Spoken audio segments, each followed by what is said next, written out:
Hoxe en día, eu vou a falar con unha persona maior, que me acostumo a ir, Bueno, os fillos non saben ni a cuarta parte desa persona.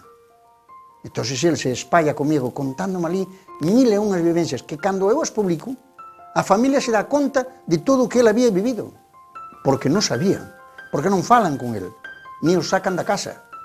Entón, unha persona maior está na casa porque non hai quen teña tempo ni a falar con ele ni a sacalo de paseo. Pero temos tempo para pasear os cans. Ojo, que non teño nada contra os cans. Pero quero dicir, é unha doble vara de medir aí que non corresponde. Non sei se iso veo importado tamén, porque eu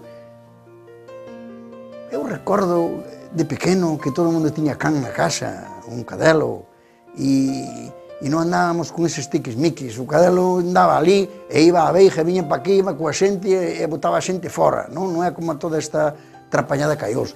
Pero quero dicir, eso que che falo do can é moi significativo ao galego, É dicir, sabemos que hai que cuidar ao vello, que hai que mimalo, que hai que respetalo, pero non o facemos. Nin sequera temos tempo, non teño tempo que teño que ir a non sei onde. E eu vou por ali e non te imaginas 3 ou 4 horas falando con unha persona. Eu, a través da xente, porque isto é unha realidade, a través da xente maior, eu fui descubrindo cousas da miña familia que non sabía. A miña lingua de pequena era o castelán, porque na xeración esta nos meus pais eles eran galego-falantes de sempre, toda a súa xeración foi galego-falantes, pero os fillos falábanos en castelán. Entre eles falaban en galego, e con nos en castelán, era así esta historia.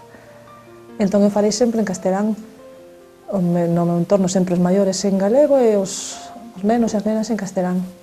Eles son galego-falantes desde que naceron, pero desde que empezaron no cole, como todos os nenos e nenas que van ao cole aquí, como son os únicos ou os casi únicos do cole, pois pasan ao castelán.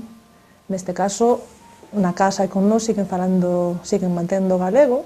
Hai algúns casos nos que tamén perden o galego, que esperemos que non chegue, pero tan pronto como entra un neno en contacto con eles, xa sexa no cole, xa sexa no parque ou así, cambian automáticamente. Igual, claro, a nivel dos modelos que se lle presentan á xuventude e todo iso, pois sí, os modelos de que si televisión, internet e tal, eu penso que aí está casi todo en castelán, aunque hai cousas puntuais en galego, pero os referentes para moitas nenas, adolescentes, están en castelán. Como profe, miro no centro, veñen, ao mellor tes unha alumna por clase ou un alumno que fala galego, en algunhas aulas xa non hai ningún, e chegas, sabes que a familia é galego-falante, e se están cos pais e contigo mellor falan galego, pero despois chegan ali xa, e claro, todo o resto do alumnado absorbeos. E de feito, en moitos casos pásalle que despois eu traballo cos pequeniños, de 3 a 6, que te dirixes a eles falando na aula, eu falo con todos en galego, aunque me falen en castelán, e falas con esta que sabes que é galego-falante e contestache en castelán, porque xa fan automáticamente o cambio. E algúns é que lle costa, algúns dille, pero fálame en galego, que te sabes falar moi ben. E contéstanse, outros non, porque están no cole. Neste caso, porque son víctimas do que pasa ampliamente, que é o abandono temperá do galego. Hai razóns sociolingüísticas e psicolóxicas, se queres. Hai rapaces que falan galego ata os 3 anos perfectamente, porque a lingua materna, digamos, ven sendo galego.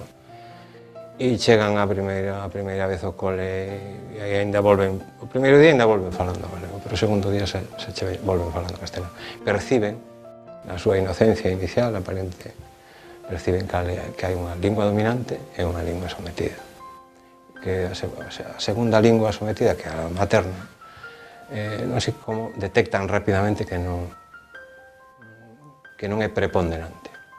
Os povos autóctonos, digamos, non debemos de perder a nosa identidade, por moito que nos bombardeen de fora, con todo ese tipo de cousas, e sobre todo por rapaces jóvenes, a nós, pois a mí, mira, honradamente, pois non me preocupa esa historia, porque eu nin sequera perdo 2 minutos en estar Claro, nos anos que teño, me refiero, nos anos que teño, non perdo 2 minutos en estar 4 horas diante dun ordenador sentado, mil de broma.